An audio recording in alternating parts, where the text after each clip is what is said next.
friends, Larry here. I'm back for day 5 of BookMas. So the topic I'm going to talk about today is 2021 debuts that really stood out to me, or books that I have really enjoyed. So I think I got these all right. I am 90% positive they all came out in 2021. There is a mix of adult, YA, and middle grade in this, which is a majority of what I read. But I'm really excited to share these books with you and hope you guys enjoy the video. What we're going to chat about is a YA fantasy book that came out in January, and it's called Wings of Ebony. Here is a pretty photo. I'm a sucker for God related stories, but this one I thought was really unique. So you basically follow this young girl, and she sort of in like a weird situation. She suddenly realizes she is the children of she's the children, I think, of a god. And she kind of gets sucked into this magical world, but her whole goal is to protect her sister, who's still living in the modern world. She lives, I think, in like an inner city, so there's a lot of normal pressures and normal conflicts that come with that. So she's sort of battling this supernatural world where she is like the legacy. I think she's connected to like the king and queen of that world, but then she's also trying to stay connected to the modern world where her younger sister is still living. It was a very, very engaging, fast-paced story. I like the balance between the supernatural elements, but also the more modern day elements that the main character was dealing with. Definitely was light on the romance, but I felt the mythology stuff very, very strongly, and I really like that. I read this really early in the year. I actually just got the sequel, like a sequel arc for it that I hope to read soon. But I really like this book. It definitely stood out for me, and I read quite a few like non-Percy Jackson mythology ones, and this was one of my favorite young adult books that I read, so that's really exciting. And I hope you guys, if you have not checked it out, to consider it, because it was definitely one that I really liked. The book I'm going to chat about is a middle grade read from the Rick Riordan Presents series, and this is The Last Fallen Star by Gracie Kim. Here is a photo. I adore the Rick Riordan Presents series. I love what he does. I love that he has tapped these diverse creators to create stories based around mythologies that they are familiar with and they grew up with. But my favorite right now, new one that came out this year, was definitely Gracie Kim's. I love this book. It has Korean witches, which is a delight. I love witches so much. I don't read enough witch novels, to be very honest. This one was such a delight. I read it right when the world was starting to open up again, and it was just, I flew through it. I love that at the heart of this story was like found family. I love that at the heart of the story was the relationship between two sisters. I love the magic system at the heart of the story. It just was great. It was fast-paced read, so many fun messages. There was also a strong, like, not only sibling dynamic, but also best friend dynamic. It had an adventure element. It had a short timeline, which reminded me of the quest from the Percy Jackson series. Her writing style is great, and I think she did an excellent job. I was so hooked when I heard it was about Korean witches, but then reading her take on it, I became even more invested, and I am dying for the sequel. I really think Gracie Kim is one of my favorite authors that Rick Riordan has introduced me to. I'm very excited for the sequel and very excited to see what she works on in the future, and that is why she's on this list. To chat about is another YA fantasy, and this is The Gilded Ones by Narina, I think, and here's a photo. Reading a lot more diverse reads this year, and I think it's just really upped my reading game.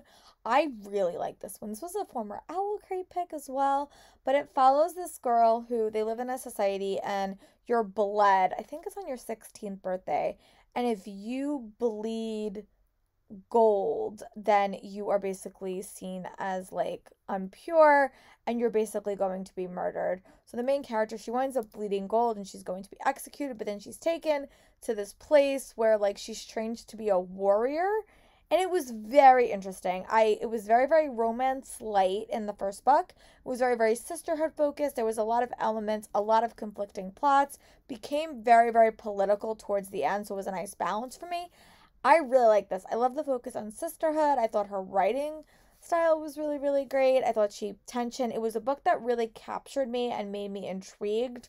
And I've been hearing some not so positive things about the other books like this that are sort of on my TBR, like Witches, Deeps, and Gold, and other ones, that the world building was a little bit weaker. I found this book to be really, really strong. So I'm really hopeful that the sequel, when it comes out, is just as strong as this one, and I actually get around to reading it. But that's why this book stood out for me and why it's on this list. The book that I'm going to chat about is a middle grade book by B.B. Elston. If you've been living under a rock and not heard of this one, it is Amari and the Night Brothers. This is a book that I was hearing a lot about, and I have very high standards for middle grade. I have some pretty, like, some of my favorite series of all time are middle grade. Obviously, Harry Potter back in the day, but the Rick Riordan universe is also one that's really, really popular. But this one just stood out to me, like, from a marketing standpoint, and I had to pick it up. And I was delighted. I really, really enjoyed this one. It basically follows this young girl named Amari. She's sort of dealing with the aftermath of the disappearance of her brother. Again, sort of like Wings of Ebony. It was set in like a very like urban city that had some like supernatural elements eventually, but also some very, very modern issues that focused on racism and friendship and, you know, all of those issues that are very prevalent in like 2020 and 2021 when I assume this book was written, but also like the supernatural elements. And I just thought the interplay of those, like Wings of Ebony, was very, very well done and one that I really, really enjoyed. So this book, as I said before, her brother has gone missing, and like a couple of, I think it's like a year later, a couple of months later, she gets this briefcase that claims is from her brother, and she gets invited to join, I think it's called like the Investigators or something. I forgot what it's called, but she gets invited to join like this mystical society and this school where she starts to uncover what happened to her brother and learn more about herself and her brother. It was a fast-paced story from start to end. I'm 90% sure the second book is coming out in 2022, so definitely going to be on one of my lists that I'm really excited about sequel-wise. But the writing style, the interplay between urban or modern issues with paranormal elements, so good, so lovely. I loved Amari as a character. Some really unexpected twists and turns right up there with Keeper were thrown at me, and I loved it. First adult edition, and it is Arsenic and Adobo, which is a new version of cozy mysteries that I am all here for. I read 3 in like a quick succession point of time, and this one was one of my favorites, but also like the only debut. The other books were written by authors that had written in different genres, but I really like this one. Mystery follows a character. For the life of me, I cannot remember her name. I'm really, really bad at character names. I apologize. But she winds up moving back to work at her aunt's restaurant. And she winds up encountering an old ex, and he is a food critic that is sort of making a bad name for her restaurant. But when he is murdered, her restaurant is to blame, and she has to sort of uncover who killed her ex-boyfriend before her restaurant goes kaput forever. Very, very good. I like this mystery quite a bit. Sometimes when I read cozy mysteries, the mystery element either doesn't wow me or the characters feel very, very flat and boring. This had a fun mystery element, but also really diverse, unique characters, and I just really, really liked it. Probably one of other, I read a couple other cozy mysteries that I really liked, but this one was one that just stood out for me, was really, really fresh. I'm really excited for the sequel to it. But one that just stood out to me, and that's why it's on this list for a debut that I think you should keep an eye out for. And add on your TBRs, people. We're going to chat about was one that I was really excited for, and that is Sweet Bitter Magic by Adrienne Tully. Here's the photo. The sapphic novel that was actually on my 5-star read predictions that I loved. And it follows these two characters, and you follow one character who's a source, which means people can sort of use her to develop their magic, and then you follow this witch that really needs a source to kind of bind her magic, and they're sort of forced to work together when things don't go right on either ones and sort of need each other to sort of solve a problem. I love this. It was a standalone, which is so hard to find fantasy standalones. Sapphic, I loved it. I was so invested in both characters. There wasn't like a character I liked more or less. Both characters grew on me. I thought the world was great. I'm really excited to see what Adrienne Tully is working on in the future because I am so here for it, whatever it is. But I love this book and really hope you will check it out if you haven't already. The book I'm going to talk about is, I think, one of the only contemporaries to make this list, and that is Tokyo Ever After by Amico Jean. A fun read. It sort of reminded me a little bit of Princess Diaries meets What a Girl Wants, and it was set in Japan for most of it, which I read this sort of around the Tokyo Olympics, and I like that. But you basically follow this girl who learns unexpectedly that her father is the crown prince of Japan, and when that comes out, she kind of goes to Japan to sort of get to know him. And I thought this was a delight. I read it so quickly. I really loved the main character. It had so many beats that I just was like expecting, but just was so fun. Again, it talked a lot about being Japanese American and going to Japan and feeling like an outsider. The writing style was super fun. It had elements that reminded me of the Royal series by Rachel Hawkins, which I loved back in the day. And I really, really liked this book. It also had elements that sort of reminded me a little bit of the, I can't think of the series. It was by Catherine McGee. Majesty, that series as well. And I think it was called The Royals. I can't remember the name of the first book, but the second book was Majesty. I really, really like this book. I think we're going to get a companion book, which I'm really excited for. But her writing was super easy to read, super digestible, and just a fun read. And again, a little bit more on the diverse side, but one that I loved. And what I've noticed as I started making this video is all of my favorite books tend to be, at least books that newly came out this year, tend to be ones that are written by more diverse authors. And I think that that's so cool. Chat About is the first, I think the only historical fiction to make this list, and that is Pride and Premeditation. And here's a photo. Is actually also historical fiction mystery stuff, so we'll talk about that at the end though. But this one I liked. It was like a Regency romance for the YA generation, and I loved it. But you basically, it's a take on like Pride and Prejudice, but it's a murder mystery element, and you basically follow Jane Bennett. She really wants to be her lawyer at her dad's law firm, but that is ill-advised for women of this period. But she's determined, so she winds up working to sort of figure out what is going on in this case, because this case has got her sort of stumped. She winds up meeting a Darcy, and hilarity, drama, and murder mystery sort of is ensued. I thought this was just super fun. It was a really like light read, but one that coded my fancy for reading like a Regency romance. It dealt with a lot of the similar issues, which I'll talk about when I get to another video, because a lot of those are not like, they didn't come out newly this year. I just sort of found them this year. Maybe my next video will be authors that I found this year that I really, really liked. But I just thought this was so fun. It was like Regency meets Pride and Prejudice meets a YA mystery, and all of those elements together were perfect. We are getting a sequel in 2022, which I'm really excited about.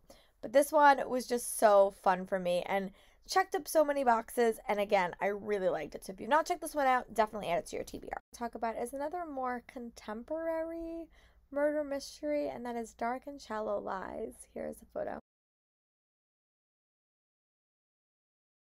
This is a book that's set in Louisiana in the bayou, and it just was another murder mystery that like I didn't necessarily see coming. It also had the potentiality of a paranormal aspect to it, which I did like. And it was just a very, very fast-paced read. Thought it was unique. I liked the setting was unique. I thought the characters were interesting. I always love a good murder mystery that might be tinged with paranormal. And I really liked her writing style. I like Had this book on my TBR for so long. I got it so long ago and I just wanted picking up in the summer. It was a nice like end of summer, early fall read, which is right where I read it, which is where I would recommend you guys read it. But it was great. I really liked it and I'm excited to see what she's working on next. This was definitely one that the cover stood out to me immediately and I was like, ooh, I need that. And when I read it, I was like, this is awesome. So definitely, I read a couple of books towards the end of the year that were like a nice balance between thriller and witchy. This book would definitely fall more in the thriller category, but was a little bit more paranormal than A Lesson in Vengeance. So it was like a nice balance between like Witchhaven and A Lesson in Vengeance. This was like right in the middle. Definitely out of those three, I would say I probably like this one probably the most, but very, very solid. What I talk about is another fantasy book, and that is A Dark and Hollow Star by Ashley Shuttleworth. Here's a photo. I have really struggled with. I love how the fairies are written in the Mortal Instruments series. I really loved Holly Black's fairy series. But any other book that I've picked up that has dealt with fairies in more of a darker sense, I really didn't love. This book, however, had a nice balance between all of those books I love, but also really strong LGBTQ plus focused characters. I really, really like this one. This book has a lot of point of views, though. So that is the one thing that confused me a little bit in this book, because there was a lot of characters we were focusing. It also did the trope like a ragtag bunch of heroes have to sort of work together to save the day. But the world was really interesting. We got a lot of point of views in the story, so go into that knowing that. But it was one that like was pretty long. It was like 500 pages, but I really did wind up liking it. I'll definitely check out book 2 for sure. It was definitely one of those books that I was like, huh, this might be my favorite after like the Queen of Air and Dark, the Queen of Nothing series that I really, really enjoyed. So I liked the LGBTQ plus focus. Thought the world building was really, really fun. The mystery at the heart of it was also really, really enjoyable. It had elements that reminded me of the Mortal Instruments, but very, very unique and very, very different. And it was great. The next book that I am going to chat about is, we're getting towards the end of the year, and that is A Nature of Witches by Rachel Griffins. Here's a photo. About this book, and I'm so happy that I picked it up. But you basically follow this girl named Clara, and she is an Everwitch. So the way that this society works, it's very, very connected to climate change specifically, but every witch that's born is connected to one of the seasonal magics. And she is an Everwitch, which means she is connected to all the magic. She can wield them all, but it comes with a price. Her powers can get a little bit violent, and she has a lot of pain in her past. She's very, very isolated because of that. She really, really can't control her powers. But as the climate change disasters keep getting worse, they're relying on her more to reach out and make her magic stronger. And stuff goes down. It's set over the course of a year, so you see her through every single season and see how the seasons change her. It's very, very romance light. It has a really strong message about climate change, which you don't really read a lot about, and I just thought it was a really interesting way to sort of connect magic to witches in a modern sense, if that makes any sense. And I liked it. It also was a very important story about grief and depression and like being isolated. I really liked it. I'm so excited to see what she's coming out next. I know she's coming out with something, I think it's coming out next year, but this book was a very perfect fall read, and I really, really liked it. This book I'm going to chat about in this video is Witchhaven by Sasha Payton Smith. Here's a photo. Most recently, and you follow this girl named Frances, and it's a historical fiction story with a magic twist, and she winds up unfortunately committing a murder due to some things outside of her control, but then she's sent to the sanitarium, which she believes is a sanitarium, but it turns out it's a school for witches. And it had so many elements that I loved: Regency romance, YA, a murder mystery. It was really, really well crafted. It was a super fun read. And not as witchy as I wanted, but more witchy than A Lesson in Vengeance, and more witchy than the book I talked about earlier in the slug, A Dark and Shallow Lie. More witchy, but not as witchy as I would have liked. But I like the writing style, I like the balance, I like the characters. There was a lot of unexpected twists and turns that I didn't necessarily see coming, didn't predict, but I really like this book. It was probably one of my favorite books I read in November. Had a little bit of a harsher reading month. I didn't love anything, but this book definitely stood out to me. So let me know in the comments what are some debuts in 2021 that stood out to you. And I'll talk to you guys tomorrow for my next video. Bye, friends.